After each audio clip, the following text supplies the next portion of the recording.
America, it's been almost 4 years.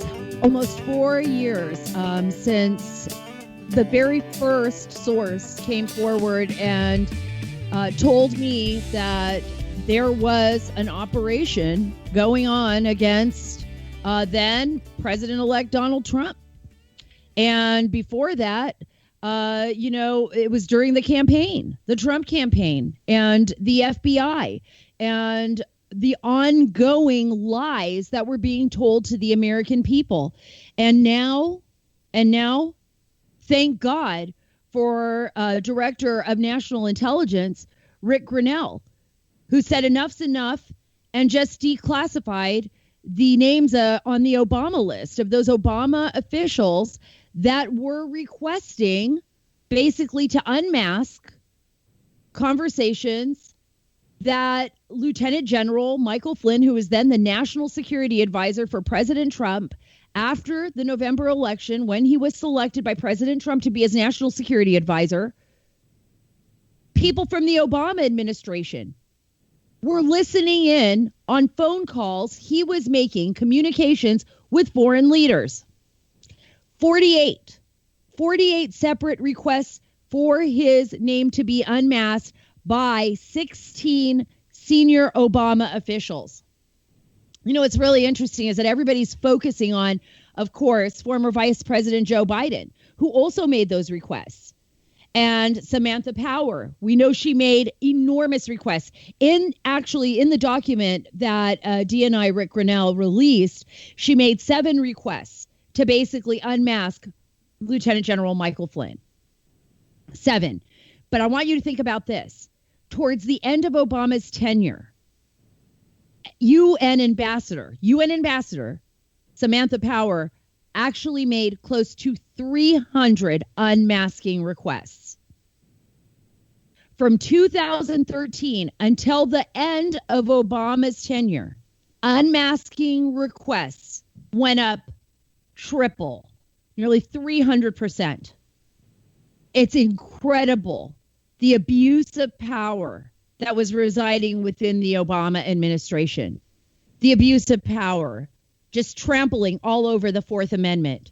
It was like they weaponized the entire system against their political enemies. And that's exactly what they did.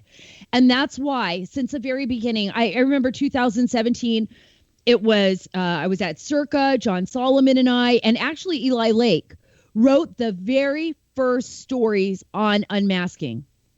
And I remember when Congressman Devin Nunes, I actually remember when he first came out and talked about all of these strange findings, how the left and the Democrats attacked him. They went after him. They made up stories about him, how he was rushing to the White House in the middle of the night, to get documents that weren't even valid, that all of this was made up. No, Congressman Devin Nunes has been vindicated. And by the way, so has Lieutenant General Michael Flynn. What is happening to him is the biggest travesty of all, because the Department of Justice has actually asked. We know all this information now. Let me just reiterate what we have found out over the past week, because I can lose you here. But basically, this is what we have discovered, that the FBI, through Bill Priestup's notes, remember, he's the deputy counterintelligence guy over at the FBI. He was in meetings with then Deputy Director Andrew McCabe and Director James Comey. He leaves those meetings and he's writing down notes. We have his notes now that basically say, we're going to go in there and interview him. What is the objective?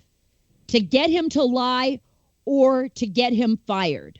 To get Michael Flynn to lie or to get him fired? It's insanity, people, that the FBI was behind all of this. And what they've done to him. And not only that, the people connected to this investigation destroyed General Michael Flynn's reputation publicly. They leaked lies to mainstream media outlets that were friendly to them across the globe, both in London and here. They made up all kinds of lies about him being connected to the Russians. Michael Flynn was the head of the Defense Intelligence Agency. He had to go through numerous polys. He always reported back to the DIA everything, all of his communications with Russia. I interviewed him when he got back from Russia on that one occasion. And he was totally frank and open about every single thing he did. And all of the classified information he was giving to the Defense Intelligence Agency. He was still reporting back. He was completely cleared. And I'm going to take you to this, bring you back. I'm going to bring you all the way back. January 4th, 2017. We now have the FBI documents that were given by Jeffrey Jensen to Sidney Powell, Michael Flynn's attorney. That was supposed to be the close of Michael Flynn's case because guess what? The DIA, the CIA, the FBI, any three-letter agency that they submitted a report on Michael Flynn with, there was absolutely no derogatory information on him. He did everything by the book. But then January 5th, something curious happens. There is a meeting at the White House. And yes, Vice President Biden was there. And yes, Susan Rice was there. She wrote her email to self on that day. And President Obama was there. And Sally Yates was stunned that President Obama actually had all this information on Michael Flynn's secret phone call with Russian Ambassador Kislyak. I mean, these highly classified documents, because there was a FISA on Kislyak, the former Russian ambassador, and that they unmasked Michael Flynn's name. And President Obama knew about it.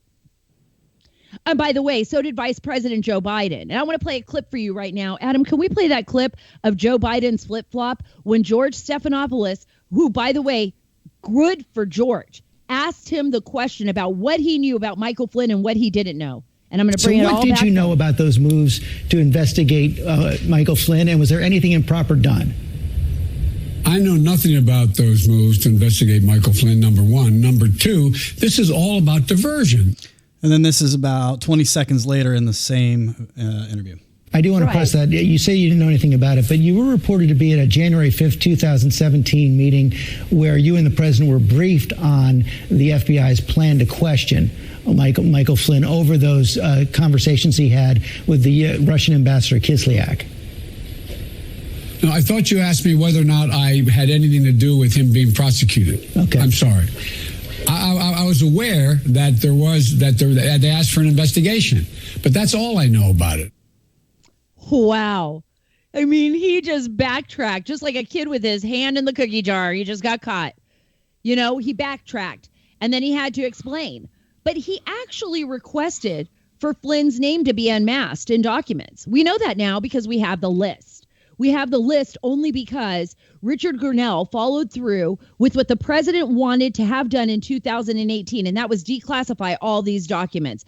And thankfully for Senator Charles Grassley and Senator Ron Johnson, when there was a little bit of a spat between the Department of Justice and the DNI on making these documents public, Senator Grassley and Senator Johnson wanted those documents. They wanted them to go public. They requested them directly from the DNI, and he obliged and turned over these declassified documents that show a number of people on there that requested unmaskings. I want you to think about how rare this is. This is so absolutely rare that even friends of mine who served in the CIA, who were officers, spent 30 years of their life, their career in the agency. Some of them never made an unmasking request. Some of them recall only making 2 in 30 years. In 30 years to unmask an American in a phone call. That's why they are minimized. That's why these are redacted from public view, because people have a right to privacy. And this should not be used as a tool to spy on anyone or any American. And it's very important that you understand this, because had President Trump not won this election, had the American people not voted for him, we would have never been the wiser. And guess what? They would have continued to abuse their power. That's how dangerous all of this is. And now we know the truth. And now poor Michael Flynn is in the middle of a bigger mess right now with this judge, Emmett Sullivan. It's like he's deranged. It's like he's lost his mind, this judge. He is not allowing. The DOJ says, look, let's drop this case against Flynn. I want to drop the case against Michael Flynn. Because now we've seen all this evidence that he is innocent of all of these charges, that he was strong-armed by the special counsel, that he was lied to, that he was set up for a perjury trap, that there was malfeasance. Doesn't matter to Judge Emmett Sullivan. DOJ says, drop the case. We're done. We're done with this. Let Michael Flynn go free. Exonerate this man. Not Emmett Sullivan. He said, no, wait a minute. I'm going to bring somebody else in. He brings this guy Gleason in right now to oversee these amicus briefs, because there's these people that call themselves the Watergate prosecutors. They're leftists, and they're fighting the DOJ on dropping the charges against Michael Flynn, even though we have all the evidence showing that Flynn in no way, shape, or form violated anything, committed any crime, that he was set up by criminals. So I have two very special guests today. I am really excited to have them on. We have the House Whip, Congressman Steve Scalise from the great state of Louisiana. He is going to be here to talk to us about the latest developments, not just in Flynn's case, in the Flynn case, but also with the DNI. And what about Nancy Pelosi and this $3 trillion package of goodies that the Democrats want to dump on American taxpayers right now, and what's happening there? I also have the great Congressman Doug Collins on today from Georgia. He is going to be talking to us about the same developments, but also what's going on with Senator Richard Burr. And now that the FBI has requested his cell phone and all of, his iCloud communications, this is regarding stock sales before the coronavirus announcement. So remember, this is COVID-19 issue.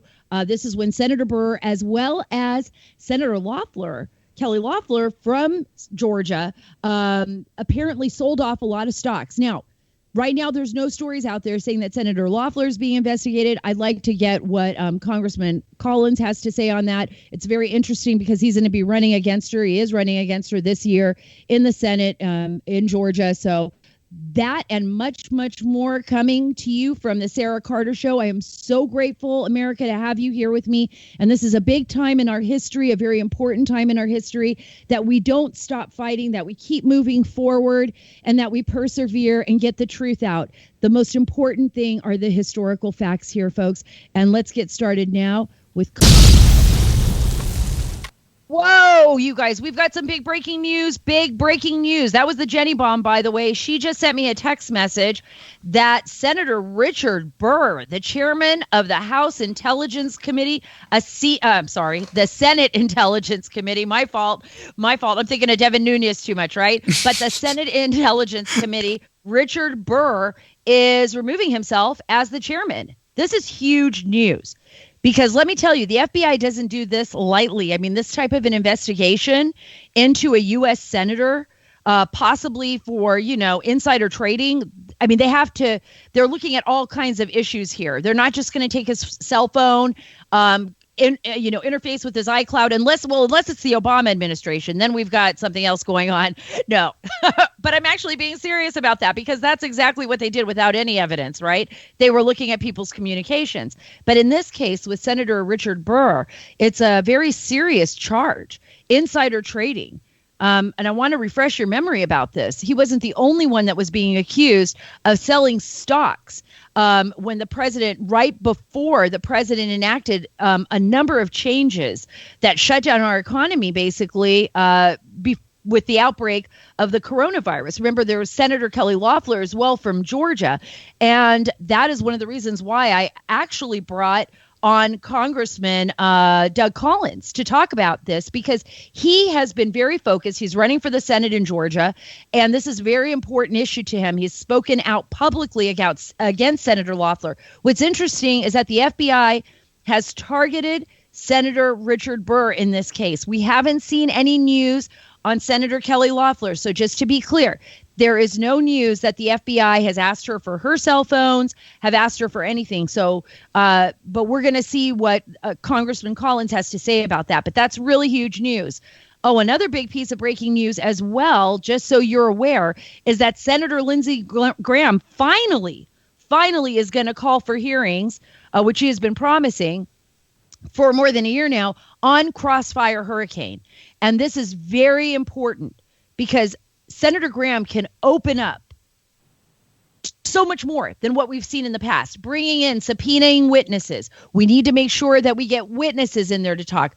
Also, is the senator going to call anybody with the issue, the impeachment issue with Ukraine and President Donald Trump? That'll be very interesting to see as well. So this is all really big news. It's happening right now as I'm talking to you, and very important for all of us to be aware of what's going on, because there's going to be a lot of changes, folks, a lot of changes.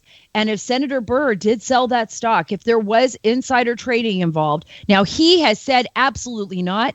I want to reiterate, Senator Burr has been very clear that says he is innocent of any charges, alleged charges against him, that he did not do any insider trading and was open to any investigation of his actions.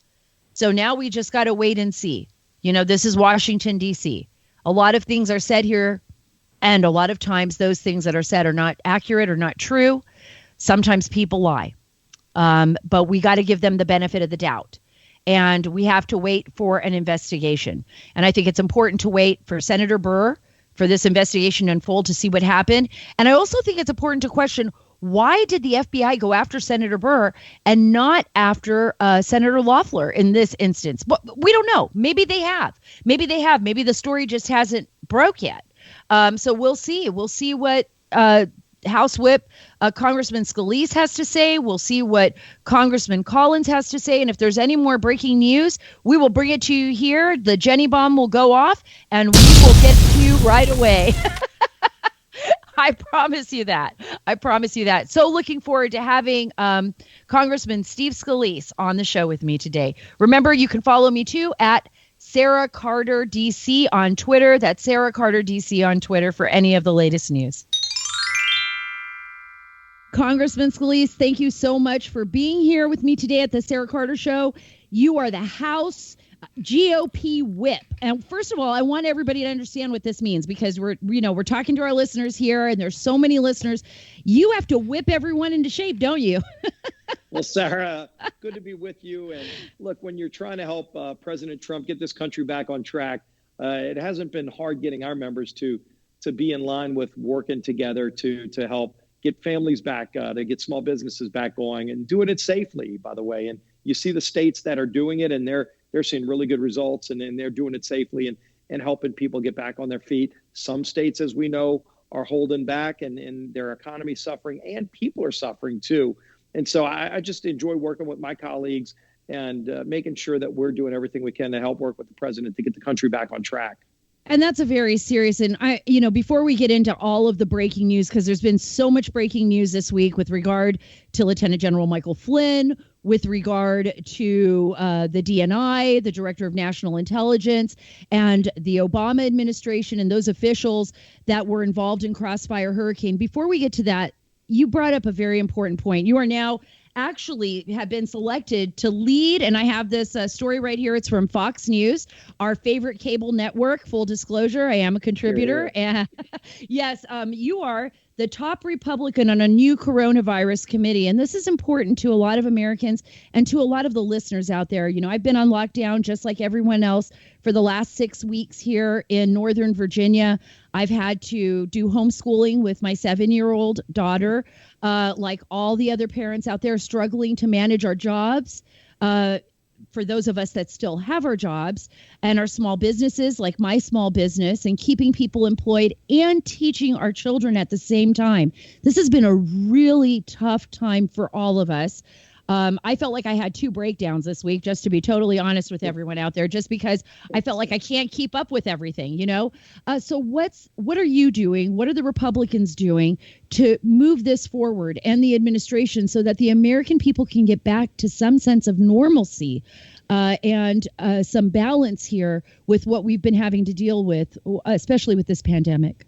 Yeah, you know, that's been a top focus of mine, Sarah. And I also, you get to wear a lot of hats these days. The president asked me to serve on his task force to reopen the economy a few weeks ago. So I've been working with a lot of heads of trade associations, talking to the heads of sports leagues, and even local restaurants in New Orleans. We love our restaurants. We want to see them reopen, and they're working on safe protocols. Everybody's focused on safety.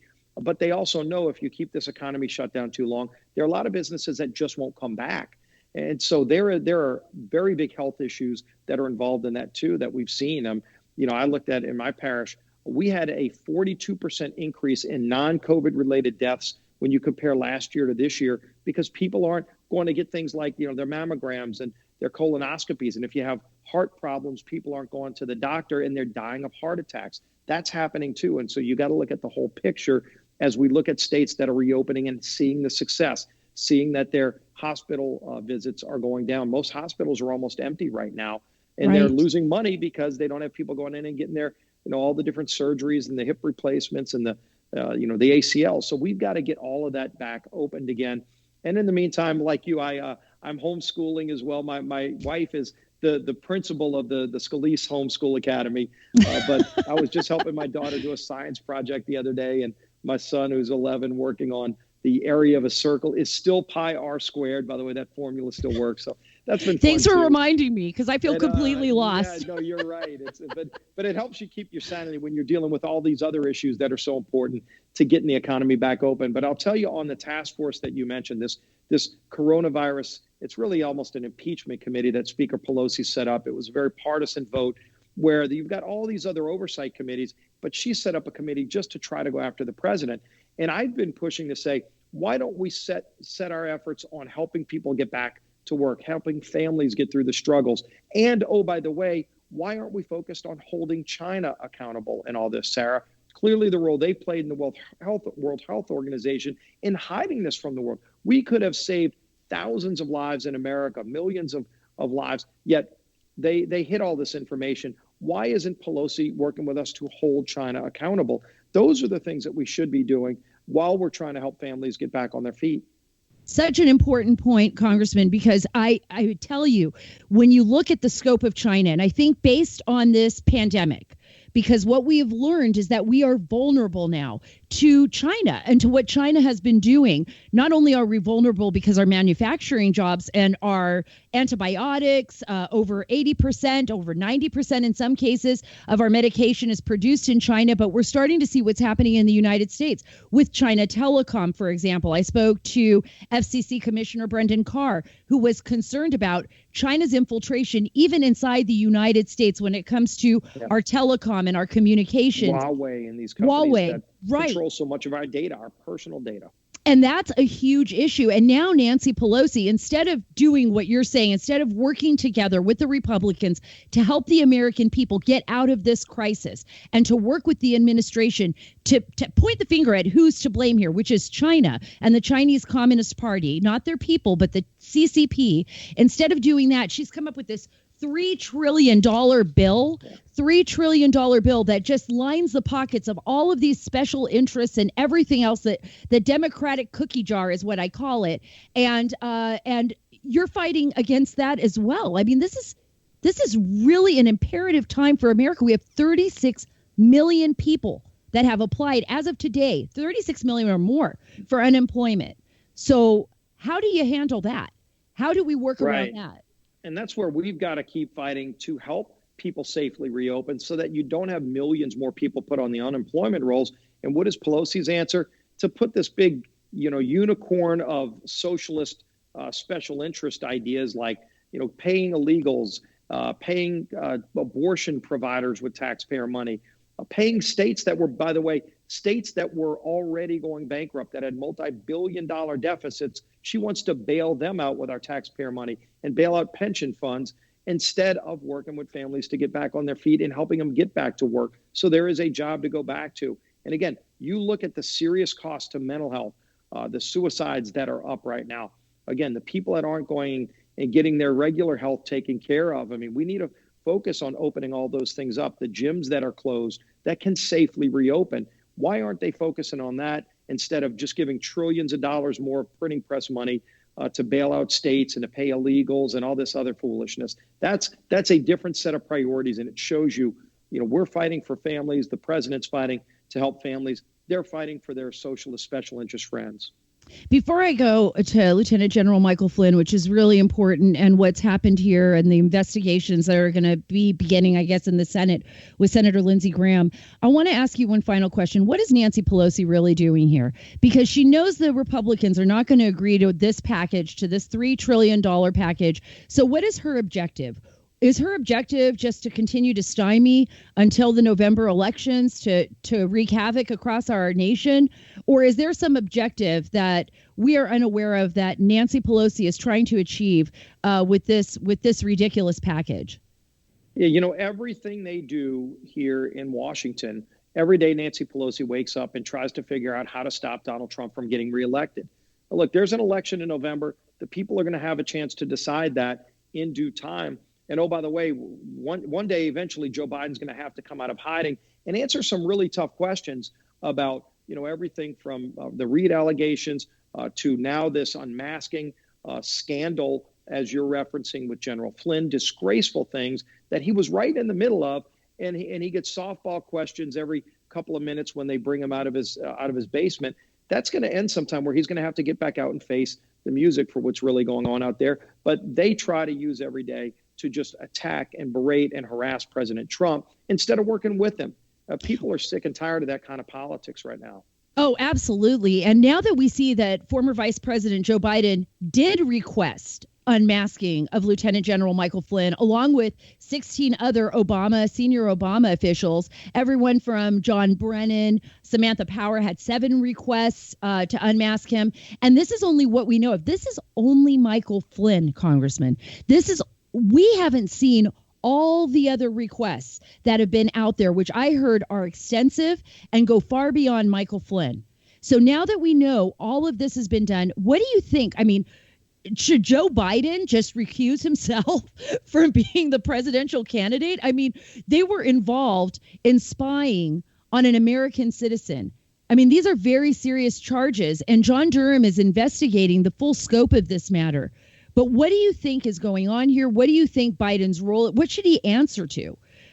Is there a way that we're going to find the truth here? He's going to have to answer to all this. This is a major national scandal. And if you could just imagine, the answer to this, but for most people watching, if there was a Republican who did this to a Democrat candidate for president, the mainstream national media would be outraged, and every single day before they talked about COVID-19, they'd be talking about this scandal, where you literally had an attempted coup. I mean, read the definition of coup and show me how it doesn't apply here. People that were in national security positions, people that worked for some of our most sensitive agencies like the FBI and Department of Justice, were working to try to stop Donald Trump from getting elected. They entrapped General Flynn. The memos are out there now. They wanted to get him fired or get him indicted. That's not what a law enforcement official sets out to do. They're supposed to look for facts, not to look for a way to trap somebody into saying something and then go threaten his children in order to get a guilty verdict. That has now been thrown aside. And you got this judge, with his own partisan approach to this thing. I mean, this thing is rotten to the core. We're just getting to the tip of the iceberg. How much more is involved? How high up does it go? I think if you look at this, Barack Obama has some serious questions to answer. And Joe Biden's name is all over this too. They're trying to cover it up, but it won't go away. This is going to be something that eventually they're going to have to come out of the basement and start answering these serious questions about their role in using the national intelligence apparatus of the United States to stop a candidate for president from getting elected because they disagreed with his politics. That happens in third world nations. Sarah, this should have never happened in America. People need to be held accountable. People need to go to jail. And I think once you start digging and you see charges filed, this could go all the way up to the top. I have said that from the beginning, that the only time I've ever seen anything take place like this was, for example, when I covered Pakistan or Afghanistan, where I would see their intelligence apparatus or their military apparatus working against their administration, or where there would be this inside plays by senior officials in the intelligence world in what I would consider non-democratic governments, right? I mean, even if they lean more towards democracy, they're not. And we saw that in emerging countries like Afghanistan. I never thought I would see that here in the United States of America. And there are a lot of Americans out there, Congressman, who are so frustrated. They feel like justice is never going to come. Like, what is it going to take for America to get back up on its feet, to trust these agencies again, both the FBI as well as our intelligence agencies, to have that trust in these agencies again? Is it going to, I believe it's going to have to take indictments. People are going to have to pay the price. Do you Sarah, think that's going to be necessary? It is necessary. You need to see people held accountable for what they did. I mean, this is something that never should have been allowed. It happened. We know it happened. We know some of the names already that are out there in the public. There are probably more. I think once you see some of these indictments come out, some of these people are going to talk because it goes higher up. How high up it goes, we need to find out. And it's only going to happen, you can have investigations to the hilt, but justice delayed is justice denied. And I think it's been too long.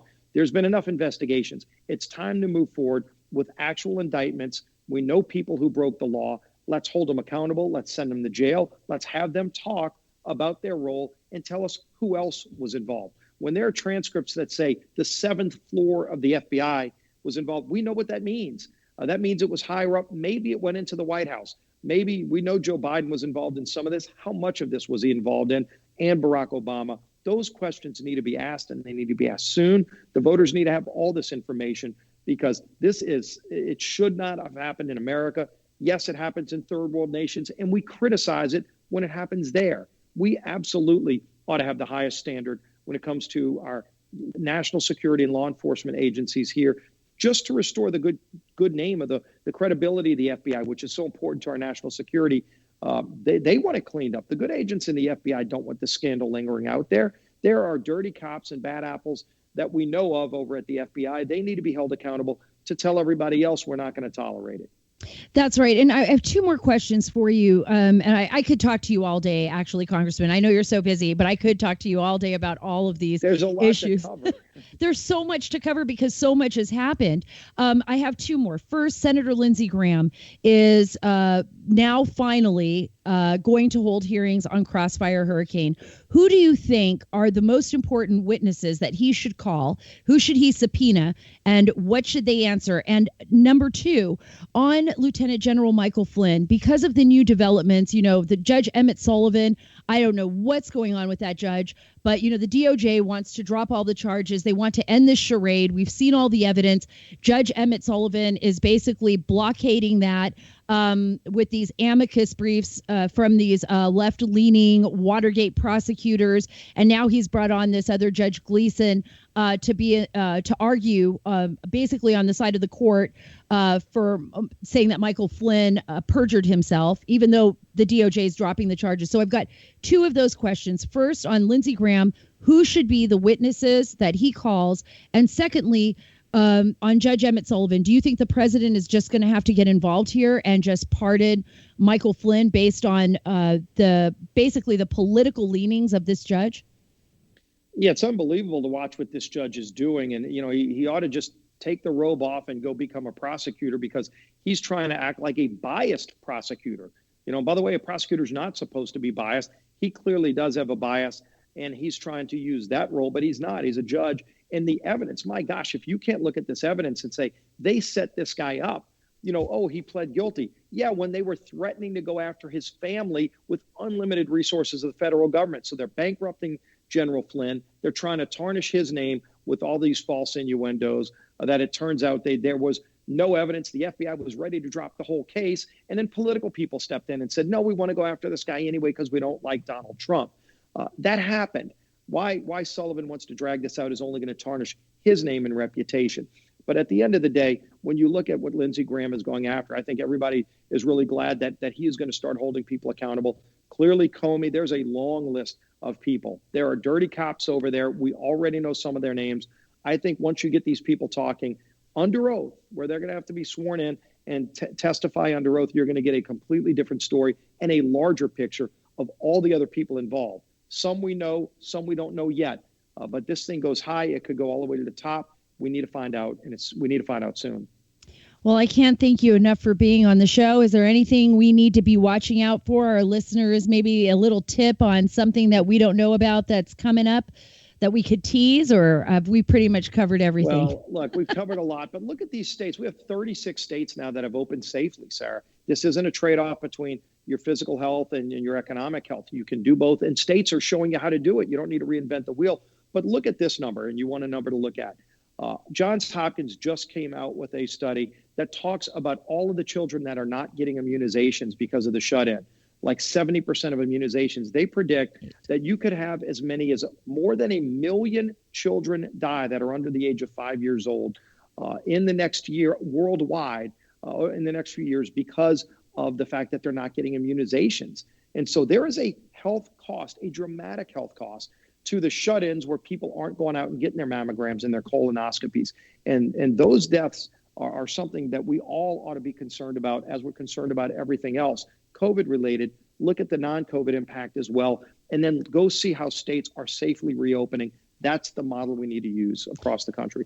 I absolutely agree, and I brought that up a number of times, what's happening to our healthcare system across this country because of these closures, because of these shutdowns. I brought it up on Laura Ingram's show. I brought it up on Steve Hilton's show. I mean, we have over 1.5 million healthcare workers that have been laid off and hospitals shutting down. So please, everyone, listen to what Congressman Scalise is saying. It's important. We shouldn't let fear dominate our decision making. We should use common sense, and we should get out there and try to do our best to mitigate the spread of this virus, but at the same time, reopen our economy, get Americans back to work, get our country moving again, and get our checkups so that we don't end up being one of those non-COVID related deaths. So thank you so much, Congressman Scalise. Thank you for your time, and thank you for everything you do. I know it's been a long week for everyone. That's all right. We're going to get through this together, Sarah, but thank you for what you do to get these facts out. Oh, thank you. It's great to have you on. I hope you come back. We'll do this again. Absolutely. Oh, yeah, absolutely. Maybe in person one day soon. We'll get to that I would really appreciate. That I would really like. That's definitely at the top of my list.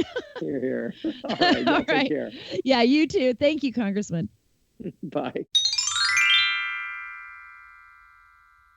And now here we are. This is Doug Collins from Georgia, ready to go on the Sarah Carter podcast live. I'm telling you, Congressman, you have the best radio voice of anyone in Congress. Okay, next to, I would say you're right up there. I always joke around with Sebastian Gorka because of his deep yes. baritone. This is Sebastian Gorka. And I always have to say, like, but the only other person is you. You're great. I'll take it any day. You know, we just got done speaking with Congressman Steve Scalise, you know, the GOP House Whip. And he's great friend. Great friend. Yeah, but he, you know, brought up a lot of issues dealing with COVID. And before I go to Senator Burr and the big breaking news, and I definitely had told the listeners, I was saying, listen, everyone out there, if anybody knows anything about what's going on in Washington, D.C., it's Congressman Doug Collins and Steve Scalise. Both of these gentlemen have their ear to the grindstone. They are constantly working. They are constantly on their toes and getting the truth out to the American people. So before we get to Senator Burr with you, Congressman, I want to ask you about COVID and the good state of Georgia, because Congressman Scalise brought that up. He said, look at Georgia. It's doing so great. We're seeing the numbers going down, but people are getting back to work. And he really wishes that the rest of the states would kind of follow suit, would just look at the facts, use common sense, you know, try to mitigate the spread of the virus, but get people back to work. We got 36 million people who have applied for unemployment in the United States, and it's only getting worse. Oh, it is. We've got to get back to work. The president wants people back to work. The governors want people back to work. Our governor wants people back to work. You know, the issue down here in Georgia was just communication and how you roll it out. I mean, being one of the first, you needed local input. We had some bumpy starts there, but we're getting it. Georgians want to get back to work, and it is working. We still have some hot spots. We still have areas where people need to be aware of that, but we are seeing it. An interesting statistic, though, is just to show you how much people are wanting to get out. I think it was over 60,000 what we call coronavirus tourists came to Georgia to eat or do stuff after the first weekend or so that we were able to be open. So you see it out there, people ready to get out and get going again. Oh, I agree. I mean, this past weekend, we decided to go out with our daughter, go to downtown Alexandria, and some of the restaurants are opening up to the sidewalk. So basically, you can get your order to go. You can even get drinks to go now on the street. Like it's very strange. That law has changed so that they can actually sell, cocktails and beer. On the street, and people were getting their drinks and sitting with their families at the park, and everybody was feeling nervous about it, like, is this allowed? People are looking around, but people want to get out, they want to communicate with other people, and they want some sense of normalcy in their life. And I know that the Trump administration, President Trump, has been adamant about, let's mitigate the spread of this virus, but let's get Americans back to work, and let's get American hospitals back to work, because we have seen so few people have been going in for their daily checkups. There's a lot of concern that there's a lot of non-COVID related deaths because of the COVID lockdown, because people haven't been going to get their checkups. They haven't been taking care of really essential, I believe, essential things for their health. So is that another issue that you're seeing in Georgia as well, or was that something that was a concern? It's coming along. And I think one of the issues that we've seen all along with the COVID is that it almost everyone has what we'll call a primary secondary, if you would. If you wanted to call the COVID virus the primary, then the secondary: diabetes, high blood pressure, obesity. Those kind of things are being associated with those who it affected the worst. So those are things that need to be controlled. We need to make sure there's preventive medicine going on there. And if people are not taking, their medicine, or they're not getting out and going to the doctor's offices, then those are going to exacerbate the problem. And so right now we're seeing, Georgia's flattening off, which is what you need. But also, it's like every state. Name me a state except for some of the smaller, Connecticut, Rhode Island, and even there, you have a rural part and you have an urban part. And you can't do everything the same way. When I heard the governor of Oregon, it just recently said, we're going to close till July 6th. It's just like, why? You're the 40th ranked state in actual cases, and you're going to July the 6th? It tells me there's something coming in, Sarah, and this transcends a lot of our stories here. It transcends the Flynn case. It transcends, the Russiagate, the Obama, however you want to put this. It's about government control, and people who want to get there and believe that government has the best answers are having a field day right now. And they're saying, oh, we're going to prey on the fears. We're going to lock it down, whether they justifiable or not, because it takes power and moves it to the government and away from private enterprise. Absolutely. I think you brought up a huge point there. I know the same issue is going on in California, where they want to extend the lockdown. There's a lot of people. I've been getting calls from friends of mine and family members in California that are just so frustrated. They don't know how this is all going to end. And well, we all know in November, come election time, this is going to be a major issue and a major topic. And there's a lot of people that are on board right now, a lot of independents that are saying, look, President Trump and the administration is moving in the right direction, and we need to really think about what's happening to our economy and why we're shut down. And now I'm going to jump straight into Senator Richard Burr, because this was the big news today that and all the listeners out there have already heard from my opening statement in the beginning that Senator Burr is now being questioned by the FBI. They've taken his cell phone. They're basically in his cloud. They're looking at his communications. Now, he's always been very open and said, I'm open to any investigation. I didn't do anything wrong. But there's also Senator Kelly Loeffler of Georgia. You are running against her. And there have been a lot of accusations and a lot of evidence pointing that Senator Loeffler sold off a number of stocks prior to President Trump making certain decisions to mitigate the spread of the COVID virus, both, with transportation stocks and other issues, and stock purchases that would have benefited after the shutdown. So talk to me a little bit about that, because I know that she has kind of refused today, is what we were talking about earlier. She refused today to answer some of those questions when reporters confronted her on whether or not the FBI has been asking her any question or whether she's part of any investigation. This is what we've seen. It's just a complete lack of transparency from Senator Loeffler about this issue. I mean, look, nobody can be that coincidentally lucky. I mean, when you just have your without at least raising the question of how did this happen, and when you're supposedly not connected to your folks who are making your financial decisions, the day that you have a briefing, they all of a sudden start selling and buying stocks again over the next few weeks. Your husband starts doing the same thing. We see this, but yet never really given an answer. And today was just another example of just not wanting to answer the question. But what's really interesting is Dianne Feinstein confirms she is talking to the FBI. The FBI is dealing with her. Senator Loeffler compared to Senator Burr. This is an interesting point. And I think Senator Burr did the honorable thing. He stepped down from the committee for a time while he's dealing with this. But, his sales are 20 times less than Senator Loeffler. So it's going to be an interesting, you can't avoid this. And leadership is about stepping up. And it's not about the liberal media attacking, this is what she's tried to say is a socialist agenda. No, it's about the very appearance of wrongdoing. And you've never answered the questions except to say, oh, it's nothing that I've done. But yet the evidence just keeps mounting up that there were a lot of just amazing coincidences. You've reported on this. Others have reported on it as well. These amazing coincidences lasted over about a 45-day period. Yeah, that's pretty good. Well, and I think it's very concerning, the fact that she doesn't want to discuss it or talk about it. And you're right about Senator Feinstein and Senator Burr both coming forward and saying, yes, okay, I am answering questions to the FBI. We know the FBI is looking into it. And the fact that Senator Loeffler doesn't want to answer those questions and avoids them, I think is a pretty telling sign. Or she's been told not to answer the questions. I mean, that's that may be an issue that you have to deal with because it's been going on and your attorneys tell you not to.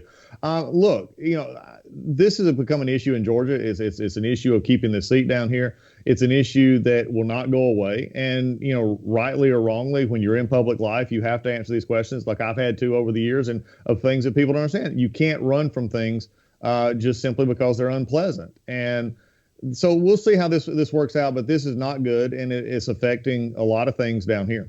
Well, speaking of unpleasant, those documents that were released, thank God, by Director of National Intelligence, Rick Grinnell. I mean, the president authorized that those documents be declassified in 2018. And finally, now we get some answers. And Richard Grinnell obviously turned them over to Senators Ron Johnson and Chuck Grassley. And we, the American people, are now able to see how many people within the Obama administration, these are senior Obama officials, requested the unmasking of Mike Flynn's name, Lieutenant General Michael Flynn's name, in his private communications with foreigners overseas. So this is very concerning to me because when you look at what happened with Michael Flynn, and then you look at all the leaks, the lies, the recent information that was given by Jeffrey Jensen to his attorney, Michael Flynn's attorney, Sidney Powell, that the FBI, basically Bill Priestip, who was head of counterintelligence at the FBI, had come out of a meeting and said, basically that their goal in interviewing him was either to get him to lie or to be fired by the administration. You have to think to yourself, what is going on here? How deep did this go? How high did it go in the Obama administration? And the fact that former Vice President Joe Biden had actually requested unmaskings of Flynn as well was really interesting and very telling to me. Well, it's very disturbing to me that what's the Vice President of the United States wanting to have names unmasked? He has people, he has his own national security advisors. He actually personally gets involved in this, but also you have the event that we talk about of the big meeting when Biden was in it and everybody else, in which the day of the chief of staff for President Obama requested the unmasking. That's how President Obama knew about it, to keep Comey and Sally Yates behind to ask about General Flynn. And what was really interesting, Sally Yates thought that was very unusual that he would know that much about it. And what was really interesting to me is him being an attorney as well. You notice it's all reports of this that I have seen so far he said, I don't want to know any more else about this. Okay, well, how much did you know beforehand? You may not want to know anything going forward. That's one of those, you go into the restaurants and it says, hang your coat here. By hanging your coat here, we don't assume any liability. Bull, you assume liability. You're just trying to get the penalty off. That's, to me, sounds like a blow off from the president to say, yeah, I know a lot, but we're not going to talk about this anymore. But you go find out. That's such a great point, a really important point. And that was the January 5th, 2017 meeting that took place at the White House.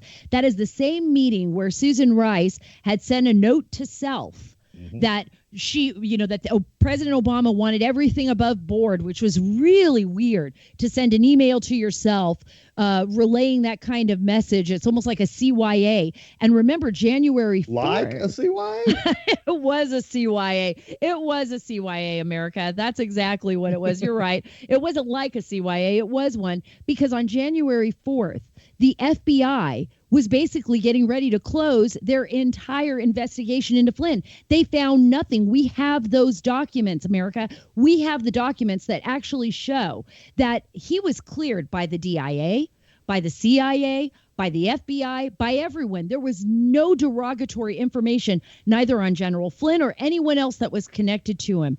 So this is really frightening to me that they kept an investigation going. It appears after that January 5th meeting at the White House. Yeah. Look, remember who came in and kept the investigation? When he found out the investigation was open, he just was giddy and texted his lover and said, "Oh my, we can't let this investigation close. We're gonna keep this up, keep it open, so we have an end to do this." And then you had, superhero Avenger Jim Comey, who comes in with his S on his chest, shame on his chest, and says, I'll take advantage of this and I'll do this. It goes back, Sarah. You and I've talked about this. There's so much here. This is a pattern from the transcripts I released last year to the Devin Nunes's report and let's go back. Let's take it all the way back. If we're going to talk about the Obama administration being a part of the Flynn unmaskings, which there are multiples of, it looks like the Obama administration loved unmasking American citizens, by the way. This is an interesting thing. But go back all the way to Obama and Lynch and the Hillary Clinton email investigation. Let's take it all the way back. If you want to, is the old school, let's go old school here. Let's go back to the beginnings here where Obama inserted himself and said she did nothing wrong. You had Comey come out and play the Comey, whatever Comey is, and moving forward. But at the same time, on the backside of it, you had Strzok, Page, McCabe, you had all of these moving through what was then the Carter Page, Papadopoulos. You just had this moving through. He exonerated her. Let's remind America that it was former FBI, now fired FBI Director James Comey, who basically exonerated Hillary Clinton months before they interviewed her on that July 4th weekend. So they exonerated her in 2016. I believe it was May. He was writing the exoneration. And then in July, that July 4th weekend that they interviewed her, which basically they didn't record. Attorneys, by the way. With her attorneys, with witnesses. With witnesses, prime witnesses. Cheryl Mills and everyone else. They basically did, and in that exoneration, it was the exact same words that President Obama used. So Comey played right into what Obama had said. And now President Obama, it's going right up to the White House. All of this is ending up right in his Oval Office at that meeting in January 5th and what he knew about it. And now we know from Sally Yates and all of these transcripts that have been declassified by the DNI as well. Thank God for him. You know what? I want him to be the acting director I want him to go into the State Department. I want him to go into the DOD, and I want him to be acting in all of these agencies. He could break a record here and just clean house. Clean house. Oh, I agree completely. And, John Ratcliffe, my buddy, who's getting ready to be the DNI, here in the near future, he owes him a dinner. I mean, he went in there and took control of it, which is a perfect thing to do. He needed to. This was just a festering, hole over there that had been kept in limbo because of 3 years of just DOJ at the beginning, the Russia investigation, the Mueller investigation, just everything keeping this churned over there. I was sitting here thinking, as we were just sitting here talking about this, it just brings back so many memories that you forget. I mean, we for those of us, though, you included, and Sean and Hannity and Lou and Maria and just so many out there who actually got to the bottom of it, and then myself and others who have been talking about it, we were made fun of. Trey Gowdy, others who were made fun of for saying that there was a problem going on. Devin, who was just persecuted by the left, saying that there was nothing going on, and Devin was just reporting what is now fact. So this is becoming a time when you can sit back and you say, if you do the right things for the right reasons, good things will eventually happen. It may not happen when you want it, but it is coming out. And the American people need to know and have faith that they don't have roving band of hoodlums at the DOJ doing whatever they wanted to do. And that's exactly what we're finding out. You're so right, Congressman. I was sitting there thinking about it too all this week. I mean, it is a culmination of years of what Sean used to say in the beginning. We're peeling back the layers of the onion, one at a time. And I remember there were times where I was despondent, thinking, is this information ever going to become public? Because it's such highly classified information, and we were fighting to get the truth out. And without you, without Congressman Nunes, without Jim Jordan and Mark Meadows and everyone else, and Ratcliffe and all the folks that had fought so hard for the truth, we would have never been the wiser. And, our nation would be fundamentally different. And I want to ask you this question because it's an important one. What is it going to take for the American people to actually be able to trust these departments and agencies again? I've asked the same question to Congressman Scalise, the DOJ, the FBI, our intelligence community, our CIA. When you realize that people within their senior officials weaponized our agencies against a duly elected president, it was a coup. It was an attempted coup on this administration. That is my personal belief. But what is it going to take for us, for all of us, for all of you listeners out there? I want to ask you too, what is it going to take for us to trust this again and get America back on track? I think in the forefront, there should be the old Reagan trust but verify. There's going to have to be a little, you got to trust at least to get back in here. But I'm going to say this, history right now, in the future, Bill Barr, historically, I think will be judged in a very amazing way. He has stepped in and taken heat from all sides at times, but has came in, and I think he came back with a sense of duty and purpose that said, I want to come back as Attorney General to restore its power, its authority, to be an independent agency, to do right by the people of America. I think that's what's happened. I think that's the first step. I think the next step will be Durham and Durham's investigations, which I don't expect a report from Durham. I expect indictments from Durham. That's what I expect at some point along the line. If it happens, that's what I expect from him. But Christopher Wray's got a lot still left to go. I mean, there's a lot of questions still from the FBI perspective on they may have implemented the Inspector General stuff, but I mean, when you have now even more coming out about the FISA process, and thank goodness the Senate is actually taking up at least an attempt at FISA reform when they just passed it earlier this year. They said, we'll just pass it on down the road. At least they're taking that up now. So it's just a building process. It's like any relationship, and relationships are built on trust. And I'm being a counselor and a pastor for years and an Air Force chaplain. One of the things when I counsel individuals, couples or whatever, I tell them that the very thing that they need is the very thing that's broken. It's like telling a runner to go run with a broke leg. They just can't do it. And when you have an institutional relationship or even a personal relationship that is broken, the thing that is broken is trust. And trust is the very thing that you need. So it's going to just take time. And people like Bill Barr, people in Congress who will continue to hold them accountable to make sure that we get this relationship built back.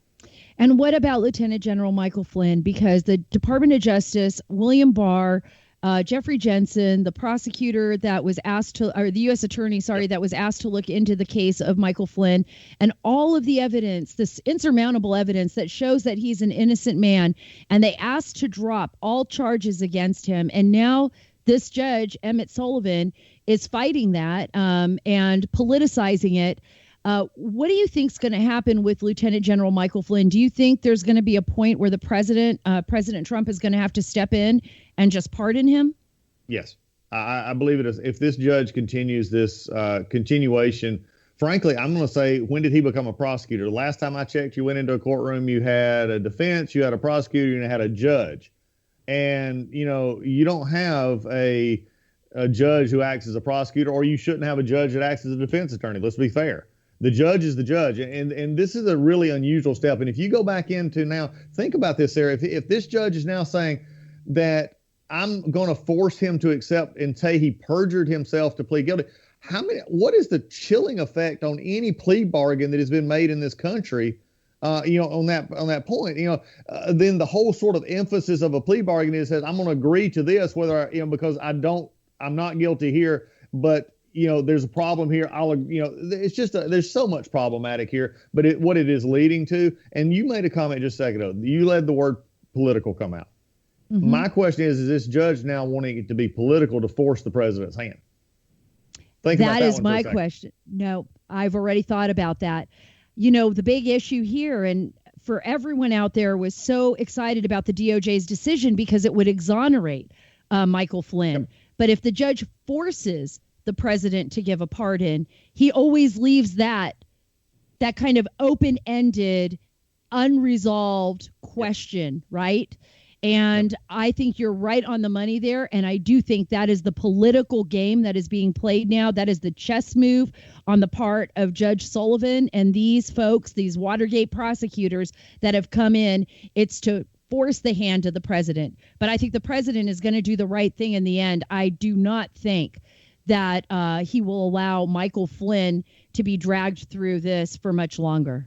I think the president will do the right thing, and as he has on so many occasions, I think he will. But what concerns me here is a sitting judge going through this process. And, the ones he should be mad at is the DOJ. The people that he should be upset about and infuriated. When is he going to bring in these folks who presented this case and now, withheld? When is he going to bring in, even if the evidence shows that the Covington lawyers need to be brought back in for misrepresentation? When are you going to bring this back into before himself and say, you abused my courtroom? I mean, we forget judges have of us in the legal community, judges have tremendous power. Right. To sanction, to hold in contempt, to do a lot of things. Why is he mad at General Flynn and Sidney Powell, who's done, by the way, an outstanding job of doing this? She's a rock star in this. But revealing, why is she mad at them instead of being mad at the Department of Justice, ones who brought this case? Well, because he's political, because there's no other answer here other than the fact that Judge Emmett Sullivan, it appears, is playing in this political game, one that he doesn't want to end unless it ends on his terms. And I think, Congressman, that's the real frightening thing here is when we start seeing judges, like you said, become prosecutors, judges become political, and they take these extraordinary steps, which, by the way, he's never taken before. He has turned down 24 amicus. Before this happened, in his courtroom, he has denied 24 times anybody else who's tried to do the same thing to Flynn because he knows it's a political game. And that really is concerning to me. Before we get off, I want to talk to you a little bit about go back to Georgia and what's happening in Georgia. And do you have any advice maybe for the other states out there? We talked about Oregon, we talk about California. There's a lot of Americans that are hoping and praying that they can get back to work. They don't want to lose their jobs. Right. I wonder if there's any advice you can give these other states based on what you've learned, lessons learned in your good state of Georgia. The biggest thing is what we emphasized first, it was communication, and that was the only probably road bump we had in Georgia early on that many of us were fearful of. Is the governor just did it sort of unilaterally without input from locals, and in my case, I had a county that I live in that was a bubbling hot spot. The best thing I can tell governors is trust your people. They're the ones who built your states to start with. It's not you.